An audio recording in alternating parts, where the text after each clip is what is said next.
શ્રી કૃષ્ણ આજીવન બ્રહ્મચારી. આ પ્રશ્ન ઘણાના મનમાં છે.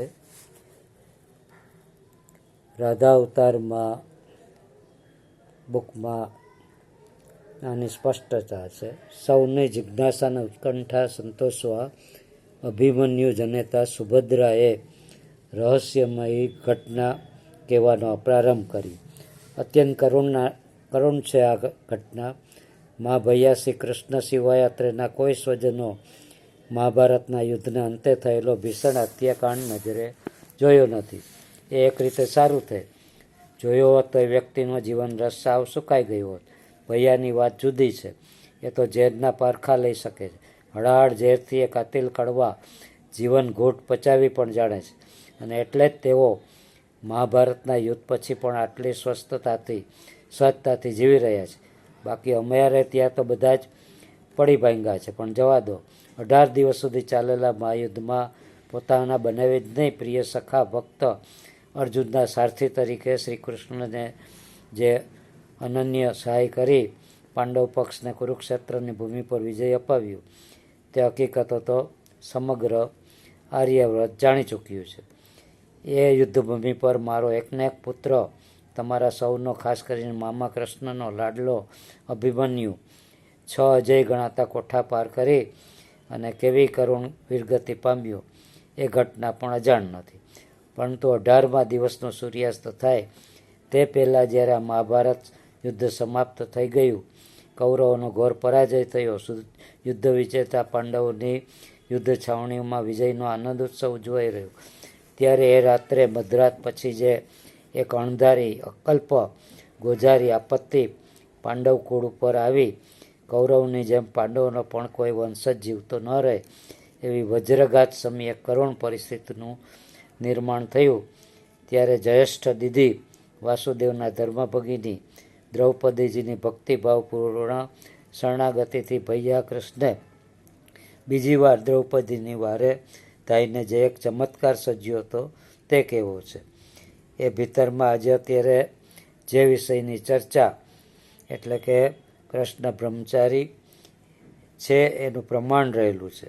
આટલી પૂર્વ ભૂમિકા બાંધી અને સુભદ્રાજીએ ઘટનાનું રહસ્ય સ્ફુટ કર્યું.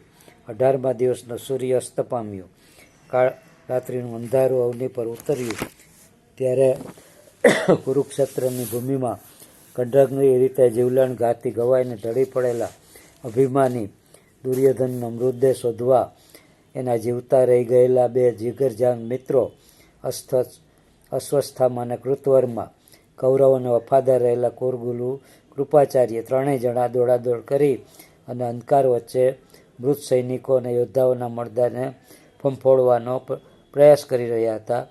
અને એકાએક એના કર્ણપટલ પર ઘવાયેલ જીવિત વ્યક્તિના કણસવાનો અવાજ અથડાયો. 3 જણા દોડ્યા. જુએ છે તો ખુદ દુર્યોધન જ બુરી રીતે ઘવાયેલા હતા અને હજી એનો જીવ જતો ન હતો. અગ્નિ શાંત થયો ન હતો. પોતાના પિતા ગુરુ દ્રોણાચાર્યના શિષ્યની ને પોતાના રાજવીની આવી દશા જોઈ અને પિતા સમક્ષ જૂઠું બોલનાર કે અસ્વસ્થતામાં મરાયો એને હથિયાર હેઠા મૂકી દેવા વિવશ કરી દે હત્યા કરનાર પાંડવો પરનો અશ્વસ્થાનનો ક્રોધાગ્નિ 7મા આસમાને પહોંચી ગયો. ભાન ભૂલેલા એ નરાધમે દુર્યોધનની જખમી જંગામાંથી વહી રહેલા રુધિરમાં હાથ બોળી પ્રતિજ્ઞા કરી કે અત્યારે જ હું જાઉં છું ને થોડી જ વારમાં એ 5 પાંડવોના શિર વાઢી, હે મિત્ર, તમારા ચરણોમાં જો ન જબોડી દઉં તો મારું નામ અસ્વસ્થામાં નહીં. અને ખુલ્લા ખડક સાથે એ કાળ રાત્રિના અંધકારને ચીરતો આગળ વધ્યો. મધ્યરાત્રિ થઈ ચૂકી હતી. 18 દિવસના થાકથી શ્રમિત સૈનિકો ઘોર નિદ્રામાં હતા. એ સમયે દ્રોણપુત્ર પાંડવ શિબિરમાં પ્રવેશ્યો અને 5ના શિર એણે અંધારામાં વાઢી નાખ્યા. પરંતુ ભલું થજો મારા અંતર્યામી કૃષ્ણનું કે એણે અગમચેતી વાપરી આવતીકાલે સવારે વિજયની જયઘોષણા સાથે હસ્તિનાપુરમાં કેવી રીતે પ્રવેશ મેળવવો અને કયું કાર્ય હાથ ધરવું એ ચર્ચા વિચારણા કરવાના બહાને 5 પાંડવોને પોતાની છાવણીમાં બોલાવી લીધા અને નિરાતે વાતો કરતા શયન કરીશું એમ કહી અને શયન પ્રબંધ કરેલો. અને એ છાવણીમાં તો બધા દ્રૌપદીના પુત્રો હતા, પાંચાલીના, યુધિષ્ઠિર પુત્ર, ભીમસેન પુત્ર, અર્જુન પુત્ર, નકુલ પુત્ર, સદેવ પુત્ર હતા. આટલું બોલતા સુભદ્રાજીનું હૈયું ભરાઈ આવ્યું. ઘાતકી અસ્વસ્થામાં તો હરખાતો પાંચેયના કાપેલા રક્ત નીકળતા શિર લઈને દુર્યોધને વધાઈ આપવા દોડી ગયો. પરંતુ તારાના પ્રકાશમાં જ્યારે દુર્યોધને જોયું ત્યારે એણે અસ્વસ્થામાં પર ફિટકાર વસાવતા કહ્યું, દુષ્ટ બ્રહ્મ રાક્ષસ, તને ખબર નથી તે વગર વિચારીએ કેવું ભયંકર પાપ કરી નાખ્યું. કાળમુખા, તે તો પાંડવને બદલે પાંચેય પાંડવ પુત્રોને અણી નાખ્યા. નરાધમ, તને તો નરકમાં પણ સ્થાન નહીં મળે. આવું જ્યારે કર્યું ત્યારે ખબર પડી ત્યારે દુર્યોધને પણ પશ્ચાતાપના આંસુ સાર્યા. આ બાજુ સવાર પડતા અસ્વસ્થામાના હત્યાકાંડથી શ્મશાનવાત બની ગયેલી પાંડવ છાવણીમાં દ્રૌપદીની હાલત કોઈથી જતી નહોતી. કૃષ્ણની છાવણીમાંથી પ્રાતઃકાળે વિદા લઈ અને હસ્તિનાપુરમાં પ્રસ્થાન કરવા પરત આવેલા પાંચેય પાંડવોથી અકાળમાં વજ્રઘાત સયોજાય એમ હતો નહીં. અને આ જ્યારે ખબર પડી ત્યારે ભીમે ગદા હવામાં ઝીકીને કહ્યું, હું અત્યારે એને નહીં છોડું, બ્રહ્મરાક્ષસના ટુકડા કરી નાખીશ.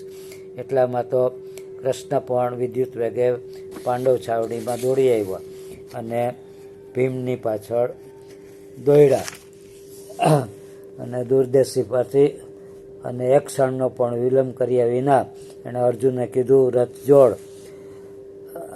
જે કંઈ બન્યું એ દુઃખદ પરિસ્થિતિ પર પડદો પડ્યો ને સાચી માહિતી તો અમે સૌ અજ્ઞાત જ રહી ગયા, કેમ કે ન તો કોઈનામાં કશું બોલવાના હોશ હતા. અને એવી ચમત્કારિક ઘટનાનું કૃષ્ણ દ્વારા નિર્વાણ થયું કે જેમાં કૃષ્ણ આજીવન બ્રહ્મચારી છે એ સત્યતા પર પૂર્ણ પ્રકાશ પડ્યો અને આકાશવાણી એમાં સૂર પુરાવ્યો.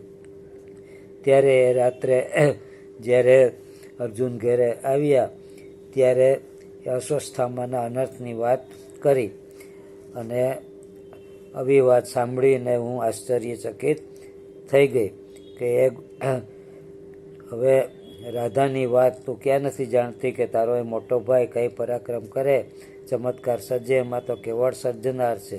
સર્જન શક્તિ ગણો કે આહલાદીની શક્તિ, બધું એ ના ગોલકેશ્વરી રાધાજી જ છે. કૃષ્ણની વાત કરે કે રાધાની, બે એક જ છે. તો આ રીતે ભીમ અને નરાધમ અસ્વસ્થામાને શોધતા કૃષ્ણ દૂર નીકળી ગયા. ગંગા કિનારે જોયું તો દેવ વેદવ્યાસજીના આશ્રમ પાસે એ હતા અને ઓચિંતા આગમનને કળી ગયેલા યોગેશ્વરે કૃષ્ણનું અભિવાદન કર્યું. જિજ્ઞાસુ કૃષ્ણે પૂછ્યું કે મહાનુભાવ દૈપાયન, હવે આ બીજું કયું મહાકાવ્ય રચો છો? એ બધી વાતચીત થતી હતી ત્યાં તો એકાએક કૃષ્ણ દૂરથી એ દ્રોણપુત્ર અસ્વસ્થામાને જોયો અને એણે આકલ મારી, એ અસ્વસ્થામાં માનવ પક્ષી ઘોર હત્યાકાંડ કરનારા, તું અટકી જા. પણ જોયું તો એ બ્રહ્મ રાક્ષસ પોતાના ધનુષ પર બ્રહ્માસ્ત્ર ચડાવતા ભ્રુકુટી ટંગ કરીને બબડતો હતો કે ગુરુદ્રોહી ધનંજય ને કપટી કૃષ્ણ, તમારા બંનેના અભિમાન ઉતર્યાથી હું તમને ધરાશયી કરી દઉં છું. એમ કહીને એણે પોતાનું બ્રહ્મા